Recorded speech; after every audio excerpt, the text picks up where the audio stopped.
Assalamualaikum warahmatullahi wabarakatuh. Alhamdulillahi wassalatu wassalamu ala rasulillah ma'badu. Alhamdulillah alamin. Baik sahabat konten Islam yang berbahagia dimanapun berada, semoga kita dalam keadaan sehat walafiat dan Allah murahkan selalu rezeki kita, amin ya rabbal alamin. Baik sahabat konten Islam yang berbahagia, kali ini kita akan mendengarkan tausiah dari Ustadz Zulkifli Ali, bagaimana bertajuk titik balik akhir zaman bangsa Palestina. Yuk kita simak saja ceramah dari beliau, semoga bermanfaat.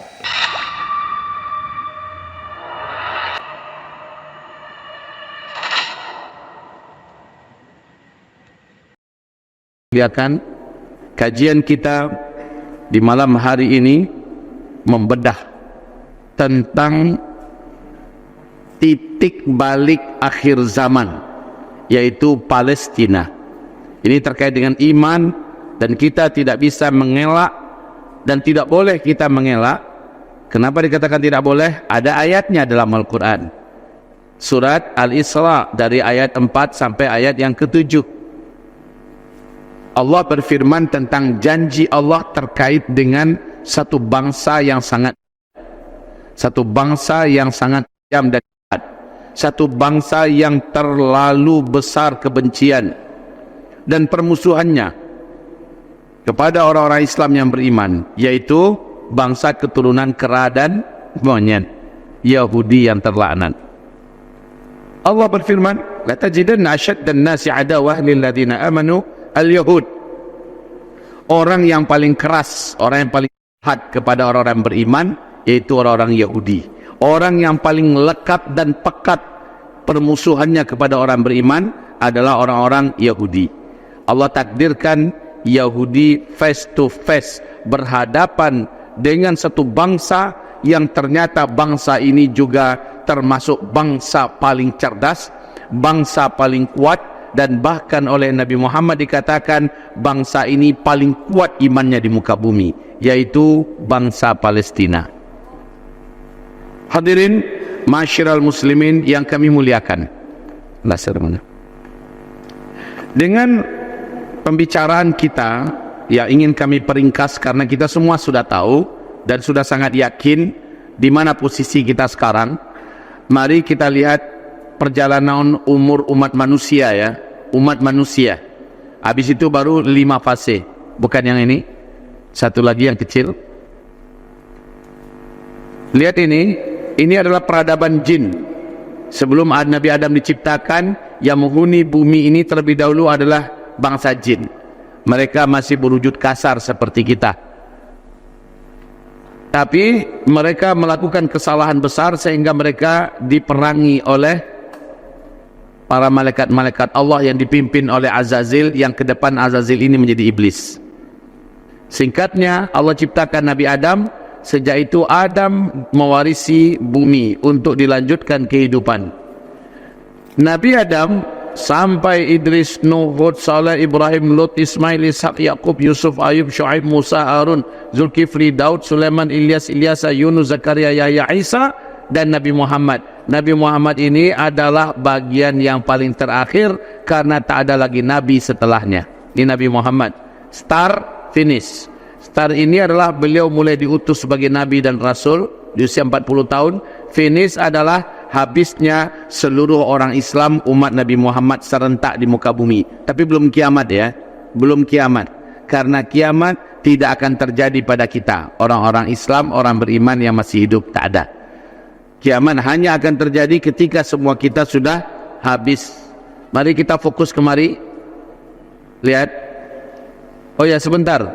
Kembali yang tadi. Perhatikan Bapak Ibu. Ya, ini start finish. Kalau menurut hadis Nabi, antara 1400 ke 1500 tahun hitungan Hijriah. Start finish ini. 1500 kita ambil itu hitungan maksimal. Berarti tinggal waktu tersisa sedikit sekali di depan kita untuk kita mengalami finish. Mari sekarang kita fokus di sini. Silakan buka 5 fase. Nah ini start, ini finish. Lihat, Nabi berkata, sejak saya diutus sampai kalian semua Allah wafatkan serentak. Kenapa wafat? Nah ini ya Bapak Ibu, terjadinya tanda besar kiamat nomor 7. Angin kematian yang berhembus dari negeri Yaman. Angin ini sejuk, baunya bau wangi kesturi, ya. Kesturi adalah bau parfum paling dicintai Rasulullah SAW dan paling sering dipakainya, dan bau angin surga itu adalah bau kesturi. Tapi angin ini akan menjadi tanda besar kiamat nomor 7. Nabi kan mengatakan ada 10 tanda besar kiamat.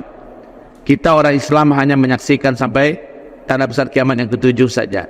Di tanda besar kiamat yang ke-7, dari Yaman berhembus angin lembut. Angin itu sejuk, baunya wangi kesturi. Angin ini dengan cepat membungkus bumi.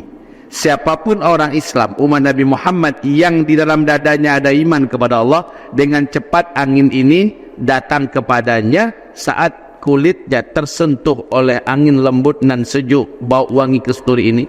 Saat terhirup olehnya, di tempat itu saat itu juga dia langsung tergeletak meninggal dunia. Satu bumi serentak orang Islam yang ada iman meninggal dunia husnul khotimah. Ya, jadi habis. Orang Islam yang beriman habis di sini. Dan Nabi bersabda, setelah itu 40 tahun kemudian barulah kiamat besar, kehancuran alam semesta. Nah, jadi tanda besar kiamat yang nomor 8, nomor 9 dan 10 hanya disaksikan oleh orang-orang yang tidak kenal dengan Allah. Baik ya, Bapak Ibu yang kami muliakan, dari start ke finish kamu semua akan menjalani 5 fase. Fase pertama, fase kenabian, Nabi Muhammad yang memimpin 23 tahun. Lalu setelah itu fase kekhalifahan 30 tahun. Lalu setelah itu fase kerajaan dan dinasti 1227 tahun. Fase ini Islam memimpin dunia, Pak. 2/3 dunia dipimpin oleh Islam dan peradaban Islam ribuan tahun. Masya Allah. Tanggal 3 Maret 1924 runtuhlah khilafah Islamiyah Al-Uthmaniyah di Turki. Sejak itu kita masuk pada fase keempat. Fase Islam tidak lagi menguasai dunia, Islam tidak lagi memimpin di dunia. Tapi fase ini fase kita sekarang, Pak ya. Fase kita sekarang, Islam sedang tidak memimpin dunia, tapi Allah berjanji bahwa kamu akan kembali memimpin seluruh dunia. 100% bumi ini akan dikuasai oleh Islam. Alhamdulillah. Ada nggak janji Allah ini dalam Al-Quran? Ada. Tolong dibuka surat An-Nur, surat yang ke-24 ayat 55. Lihat di sini. A'udzubillahi minasyaitonirrajim. Perhatikan ini ayatnya ya. Surat An-Nur ayat 55. Wa'adallahu alladhina amanu minkum wa 'amilus shalihat la yastakhlifannahum fil ard kama istakhlafa alladhina min qablihim. Lihat terjemahannya. Dan Allah berjanji kepada orang-orang yang beriman di antara kamu dan yang mengerjakan amal-amal yang saleh bahwa Dia sungguh-sungguh akan menjadikan mereka berkuasa kembali di muka bumi. Berkuasa kembali di muka bumi. Berarti dulu pernah berkuasa, ya. Sekarang tidak. Lalu Allah berjanji kamu akan kembali berkuasa di muka bumi sebagaimana Dia telah menjadikan orang-orang sebelum mereka berkuasa. Ya. Bapak, Ibu, hamba-hamba Allah, kembali kita ke 5 fase tadi. Nah, inilah yang kita nanti-nanti Bapak Ibu. Fase kelima, di mana pemerintahan Islam akan menjadi pusat peradaban dunia. Bahasa Arab akan kembali menjadi bahasa nomor 1. Dulu bahasa Arab Bapak Ibu ribuan tahun diperebutkan dan dipelajari oleh seluruh dunia. Ya, ribuan tahun. Sekarang sejak runtuhnya khilafah Islamiyah Al-Uthmani 100 tahun yang lalu, orang berlomba-lomba belajar bahasa Inggris. Tapi tak lama lagi orang semua akan berlomba-lomba kembali belajar bahasa Arab. Hadirin yang kami muliakan, Bapak Ibu yang kami cintai, perhatikan. Tahukah Bapak Ibu di manakah pusat pemerintahan Islam ketika Islam kembali memimpin seluruh dunia? Wahai Bapak Ibu, silakan dijawab di mana? Di mana? Ini ada yang bilang di Palestina. Kok tahu? Dari mana tahu? Dengar pengajian dah bocor duluan. Betul. Tolong nanti kalau ada Bapak Ibu rezeki, kitab ini tersedia di luar. Nubuat akhir zaman, fakta dan data tak terbantahkan. Ini kami yang tulis, kita tulis Pak, baru saja diterbitkan terbitan pertama. Ya, insya Allah nanti kami akan melakukan terbitan kedua karena ini sudah hampir habis.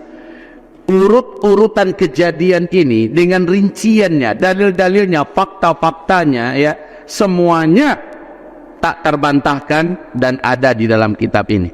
Tolong nanti didapatkan agar Bapak mendapatkan dalilnya. Kalau kita ingin meyakinkan orang, nih lihat surat sekian, ayat sekian, hadis sahih, kemudian lihat faktanya, dan ini adalah full color, ya, berwarna semua, gambar dari setiap kejadian akhir zaman yang Nabi ceritakan sudah ada di dalam. Baik, hadirin yang kami cintai, kita lanjutkan. Tempatnya nanti fase kelima ini adalah Palestina. Palestina sekarang paling berdarah-darah. Palestina sekarang paling parah. Palestina sekarang sedang perang. Palestina sekarang paling nelangsa, paling menderita. Pokoknya segala paling yang paling banyak ujiannya Palestina. Tapi saat Palestina telah merdeka, saat Palestina telah bebas, saat itu kata Rasulullah, negeri yang terkuat di muka bumi, negeri yang paling aman dan negeri yang paling sejahtera dan paling makmur adalah Palestina. Saat itu Arab sedang di puncak kekacauan, sedang seolah apa yang ada di Palestina hari ini pindah ke Arab dan akhirnya meluas dan mengguncang seluruh dunia. Ada enggak dalilnya? Ada. Mari tolong dibuka. Tolong dibuka tentang, kita fokus di fase keempat sebentar ya. Kita ingin lihat fase keempat ini, fase kita sekarang Bapak Ibu. Coba lihat. Di fase keempat, sebelumnya ini karena halamannya sudah sempit ya. Sebelum ini ada bermunculan fitnah duhaima, demokrasi, terorisme, perang dunia pertama, perang dunia kedua, ya. Ini terjadi semuanya karena ini sangat sempit, maka kita ambil yang bisa, yang terdekat dengan kita. Di fase keempat, Nabi berkata dalam Sahih Bukhari Muslim, salah satu ciri kiamat sudah sangat dekat adalah apabila Arab menjadi kaya raya dan mereka sangat berkuasa, lalu saling berlomba-lomba membangun gedung-gedung tinggi pencakar langit. Jika zaman itu sudah kalian temukan, kiamat sudah sangat dekat. Sudah terjadi ini apa belum? Sudah ya, kita sepakat semuanya? Baik. Yang kedua, Nabi SAW bersabda, apabila salju sudah turun di Arab, hai Muaz, maka antara ubun-ubunmu dengan kiamat sudah sangat dekat. Sudah terjadi apa belum?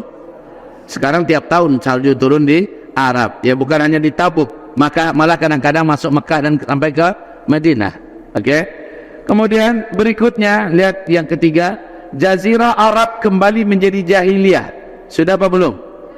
Oh, apalagi Uni Emirat Arab, Bahrain, ya, Kuwait, pokoknya negeri Arab kembali jahiliyah. Arab Saudi yang paling terakhir menjadi jahiliyah, yaitu sejak startnya 2017, ketika dia berhasil, Muhammad bin Salman berhasil menggulingkan dan mengkudeta Muhammad bin Nayef, ya. Dia berhasil menggulingkan sebagai putra mahkota. Sejak itu Muhammad bin Salman merubah Arab Saudi yang bersyariah menjadi Arab Saudi yang liberal, lalu melaju dengan kecepatan gigi 5, mengejar ketertinggalan jahiliyahnya dibandingkan Arab-Arab yang lain. Sekarang semua yang ada di Eropa disalin, di copy paste dan dibuat dalam bentuk yang lebih canggih di Arab Saudi, ya Pak ya. Bahkan baru-baru ini baru saja diresmikan pusat atau pabrik wine terhebat di dunia di Riyadh. Pusat perjudian paling lengkap, paling canggih juga sudah dibuat di Arab Saudi. Kalau saya mau cerita terlalu banyak yang mau ceritakan. Intinya Arab kembali menjadi jahiliyah. Bahkan Muhammad bin Salman di depan televisi begitu pede dan sangat sombong berkata, saya memastikan seluruh Arab 2025 sudah menjadi Eropa baru. Saya memastikan seluruh Arab tahun 2025 sudah menjadi Eropa baru. Maknanya apa? Kalian mau cari apa di Eropa, sudah ada di Arab. Nggak usah buang-buang duit ke Eropa, kami siapkan semuanya di Arab. Gitu Bapak Ibu. Oke, sepakat bahwa Arab sudah menjadi jahiliyah kembali apa belum? Sudah sepakat? Oke, baik. Masuk kita kepada yang keempat. Ini pertanda dekatnya kiamat ya. Nabi berkata, nanti ketika Arab menjadi jahiliyah, di tengah-tengah mereka kaya raya, berdirilah sebuah pemerintahan Islam yang 100% menjalankan syariat Islam. Tidak ada satupun kekuatan di bumi yang berani mengganggunya. Namanya Emirat Islamiyah, kata Rasulullah, dan Allah bungkus dengan rahmat. Emirat Islamiyah, di manakah berdirinya Emirat Islamiyah yang menjalankan syariat Islam secara total pada hari ini? Tolong dijawab Bapak Ibu, di mana? Sudah berdiri apa belum? Sudah berdiri apa belum? Maka kami jawab, kami bantu menjawab. Boleh kami berdiri? Ya, Bapak Ibu, setelah runtuh khilafah Islamiyah di Turki pada tanggal 3 bulan Maret 1924, sejak itu sampai hari ini tidak ada satupun upaya mendirikan pemerintahan Islam kecuali digagalkan oleh Amerika, oleh PBB dan lain-lainnya. Muncullah Imarat Islamiyah Yaman, diberantas. Muncul Imarat Islamiyah Mali, diberantas, dikeroyok rame-rame, lenyap. Muncul Imarat Islamiyah Kaukasus, juga diserang, diperantas, dikeroyok rame-rame, hilang. Kalau di Indonesia ada DITII, kemudian ini juga diberantas. Bermunculan Imarat-Imarat Islamiyah, semuanya gagal. Tapi ada Imarat Islamiyah yang tak terkalahkan, dan dia berhasil berdiri setelah mengalahkan dua superpower dunia. Satu, Uni Soviet, penguasa dunia sebelah timur, dijadikannya luluh lantak, hancur berkeping-keping, sampai sekarang tak bangkit-bangkit lagi. Dan yang kedua, tanggal 16 Agustus 2021, Amerika Serikat selaku superpower dunia sebelah barat yang sudah menggandeng semua kekuatan Eropa dan NATO untuk mengeroyok Emirat Islamiyah Afghanistan, mereka keok. Betul tidak? Betul tidak? Dua superpower dunia dikalahkannya. Inilah Emirat Islamiyah Afghanistan. Kabar baru 1 minggu ini, berita yang sangat menggemparkan Pak. Hanya dalam 2,5 tahun Emirat Islamiyah Afghanistan telah berhasil dan mengumumkan lepas daripada belitan hutang. Satu-satunya negara hari ini yang tak punya hutang luar negeri adalah Emirat Islamiyah Afghanistan. Satu. Yang kedua, semua tindakan kriminal, kejahatan, terorisme di Afghanistan menurun dengan sangat signifikan dan tajam Pak. Keamanan kembali menjadi kenikmatan bersama hanya dalam 2,5 tahun. Dalam 2,5 tahun Bapak Ibu, Emirat Islamiyah Afghanistan telah menjadikan wanita mendapatkan harkat yang terhormat. Sebelumnya wanita di Afghanistan benar-benar jadikan wanita sebagai pemuas nafsu, dijadikan pelacur ke sana kemari, dihinakan, tidak memiliki martabat. Hari ini wanita boleh masuk kampus, masuk kuliah, boleh di anggota dewan, boleh berbisnis, boleh masuk kuliah, mengajar, boleh memerintah, tetapi dengan rambu-rambu syariat. Hari ini wanita kembali ke dalam harkatnya di Afghanistan, Emirat Islamiyah Afghanistan. Saya umumkan ini supaya Bapak Ibu tahu, kalau Islam yang memerintah Pak, bumi ini akan Allah jadikan tunduk kepadanya.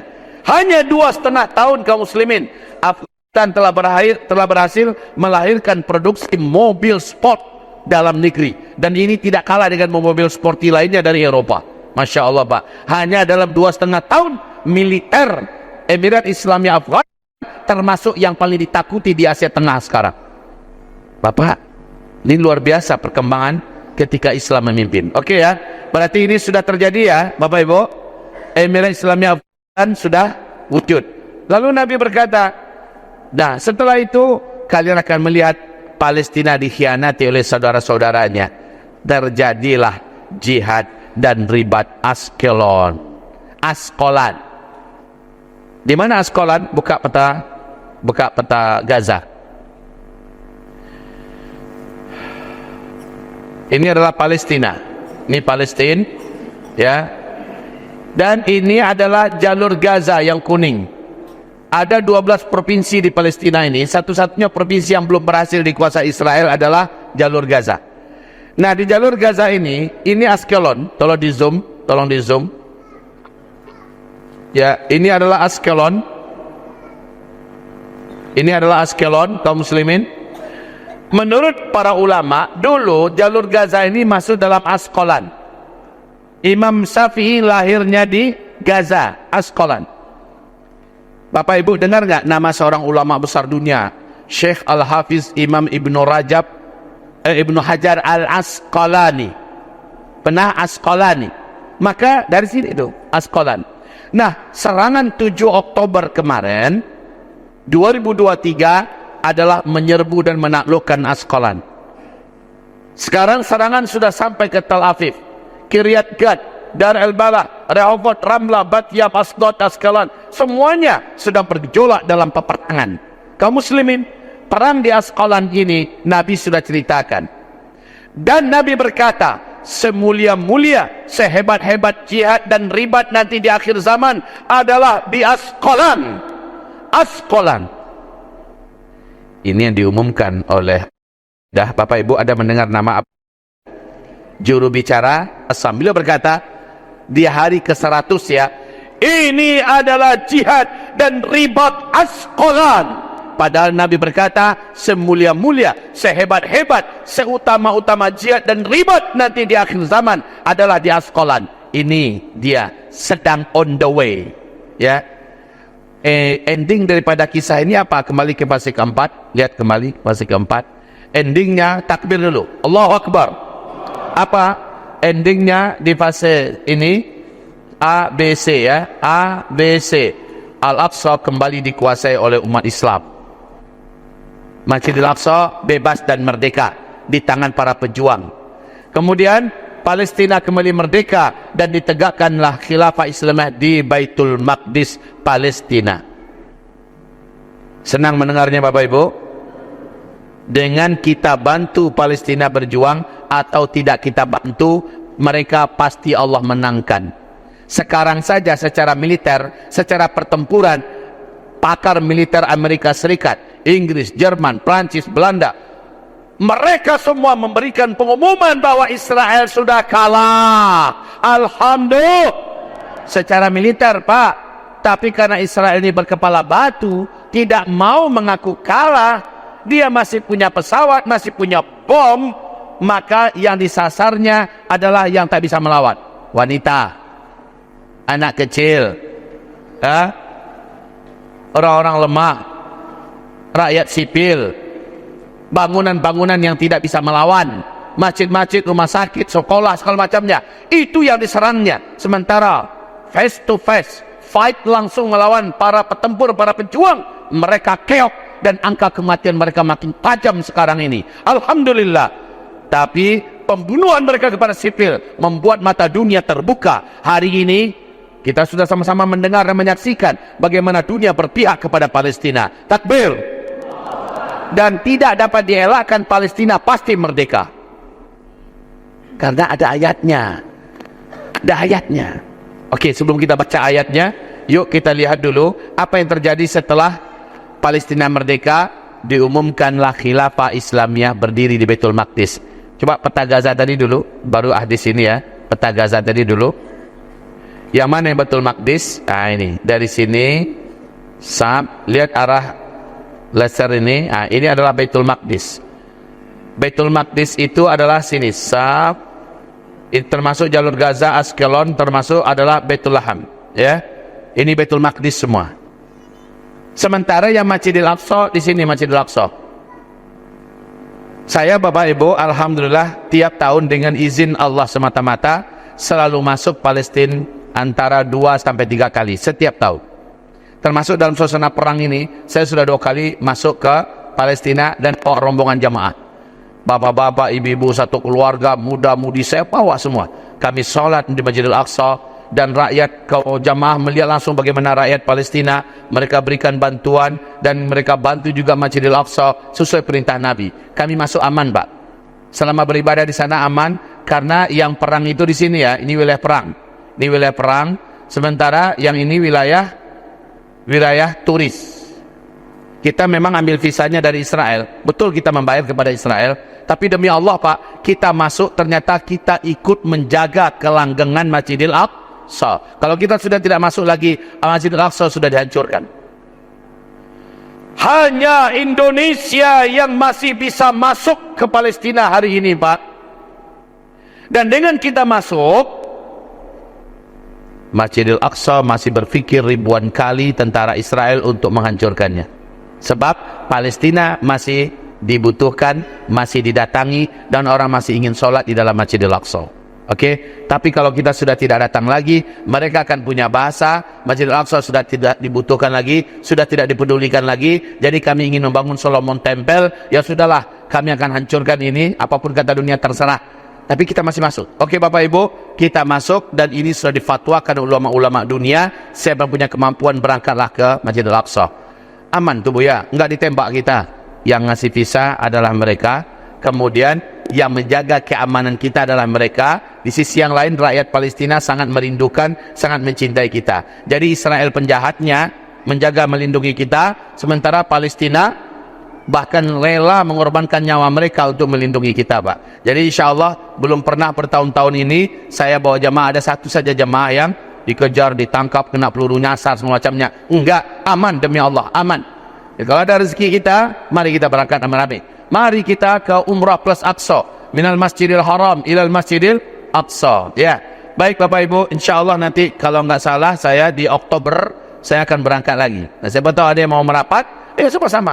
Oh nggak mau dengan saya, carilah travel-travel yang amanah di Pekanbaru ini, di Riau ini, bareng berangkat dengan dia.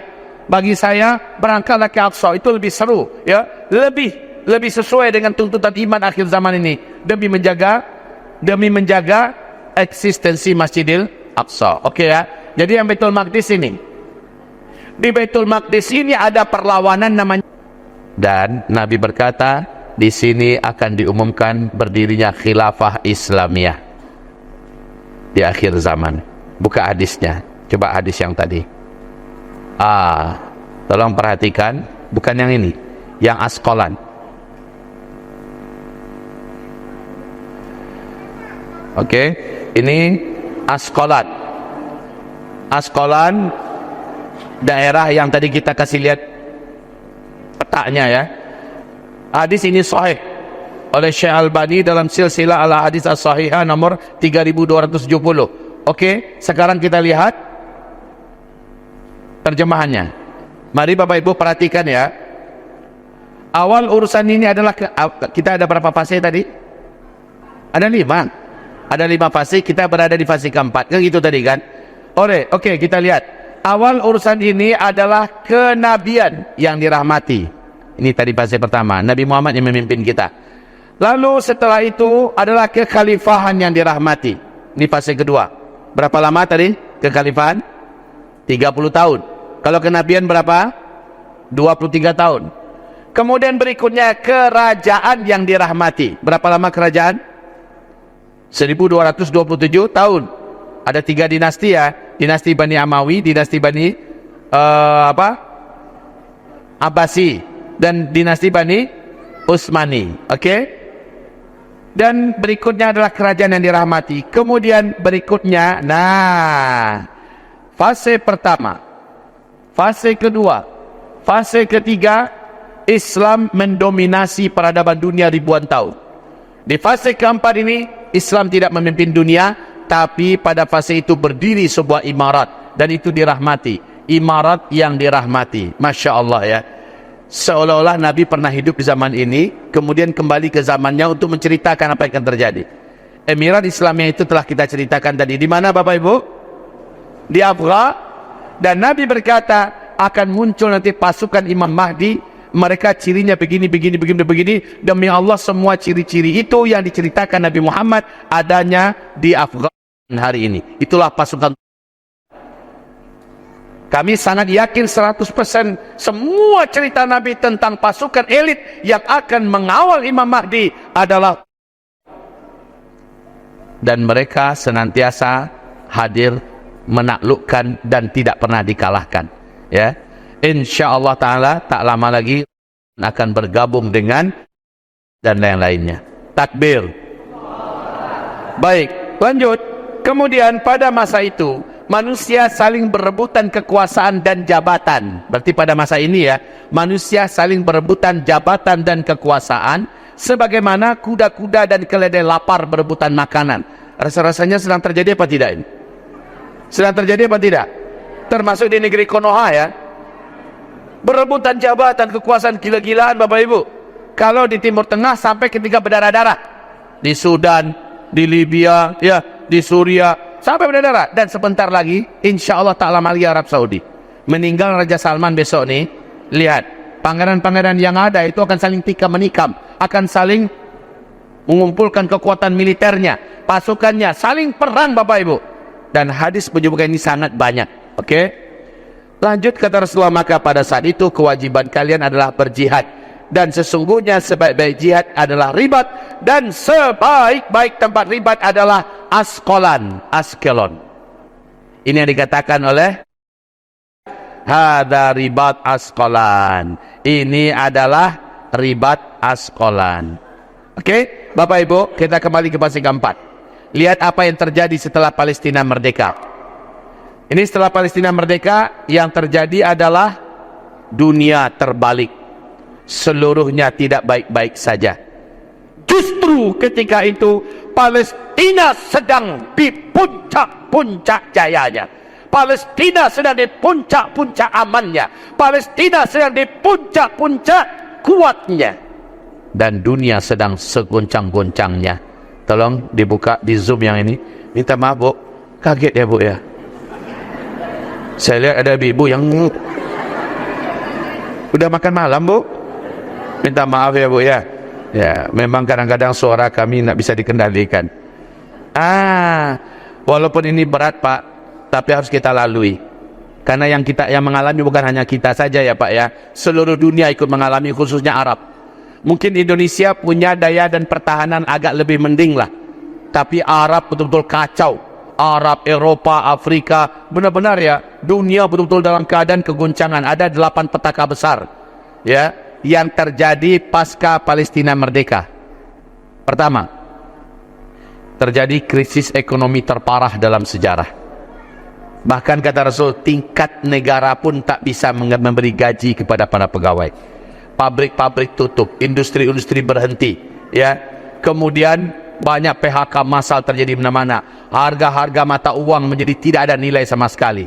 Orang hanya percaya dengan emas. Ketika itu kata Rasulullah, uang kertas akan berserakan di pinggir jalan seperti daun menguning yang berguguran, tidak ada nilainya, dipermainkan oleh anak-anak kecil. Orang hanya percaya dengan emas. Kalian nanti di akhir zaman akan kembali menggunakan emas dan perak sebagai mata uang kalian. Ini adalah krisis ekonomi terparah dalam sejarah. Kapan ini terjadi Bapak Ibu?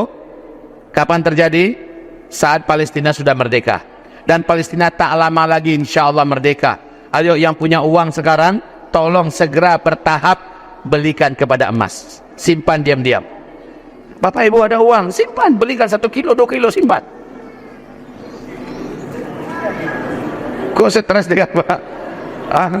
Udahlah saya turunkan tarafnya. 1 gram, 2 gram, simpan. Ya. Kalau orang Cina dengar ini nih, manggutnya nih, bener. Tahu nggak Bapak Ibu, sekarang Xi Jinping dengan Presiden Rusia, siapa namanya? Vladimir Putin, berjabatan tangan, memborong emas gila-gilaan. Mereka tahu tak lama lagi semua uang tidak ada nilainya dan emas akan menjadi mata uang yang sesungguhnya. Kita